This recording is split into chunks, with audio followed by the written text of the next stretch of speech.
as I was studying this, it took me literally hours of study, and I'm going to give you literally hours of study too in just a few minutes.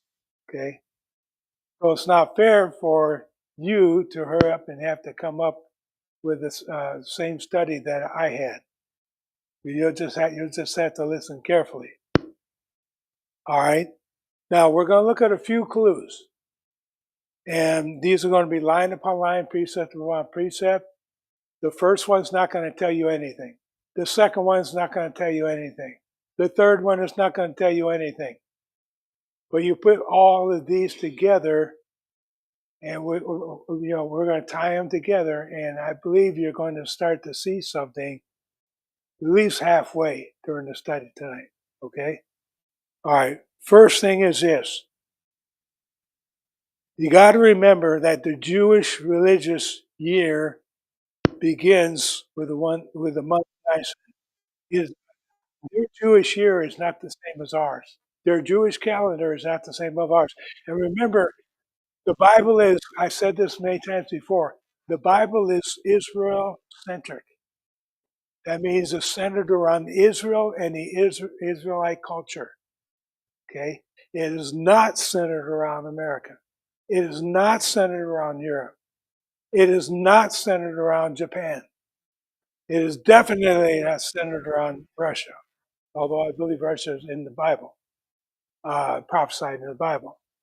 But everything in the Bible is Israel centric. So it'd be a good idea to learn a little bit of Jewish culture and how they lived, okay, to give us a good idea of what God is saying. Because God is speaking directly to his people in this book. And of course, he wants to spread out to the entire world. But it started right there to his own people. Okay. So the Hebrew calendar has 354 days. We have 365 days. The Hebrew year uh, starts in the Hebrew month Nisan. Okay. Nisan is the month of Nisan is mid. So some of the things that the Jews in that month are the Passover and Israel's deliverance from Israel, or Israel's deliverance from Egypt. Okay, and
But they chose by lot who's going to be picked for when. You got this time slot. You got this time slot. You got this time slot to serve in the temple. Okay. Now, I say that in chapter 24, the descendants of Aaron were divided by David into 24 groups. Now, what they did was they would serve two roles.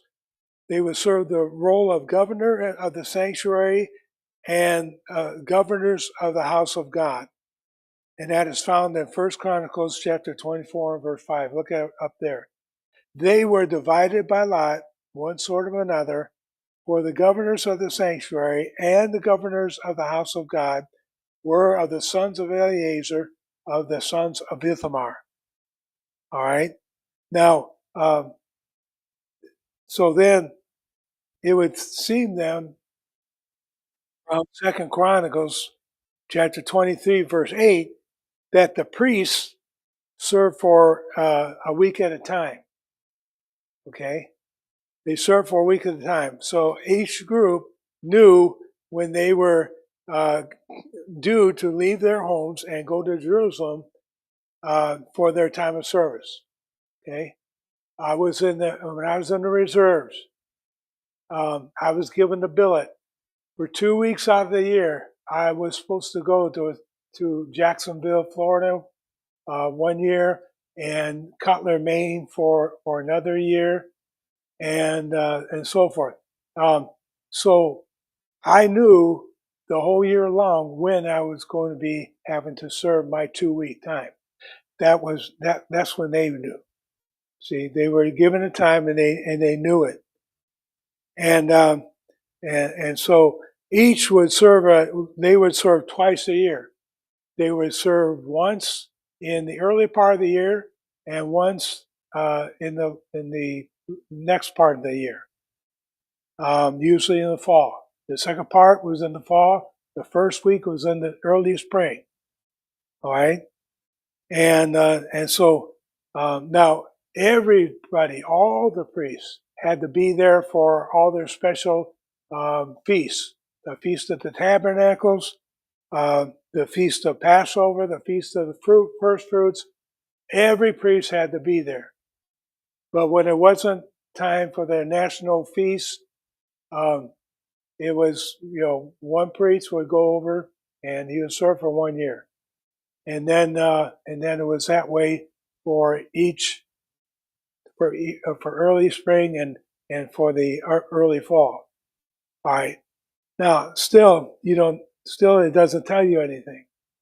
This does not tell you anything. One thing is leading upon another. Number 3, Zacharias, the father of John the Baptist, served the 8th course. He served the 8th course. I want you to take a Bible and go to Luke chapter 1 and verse 5. Luke chapter 1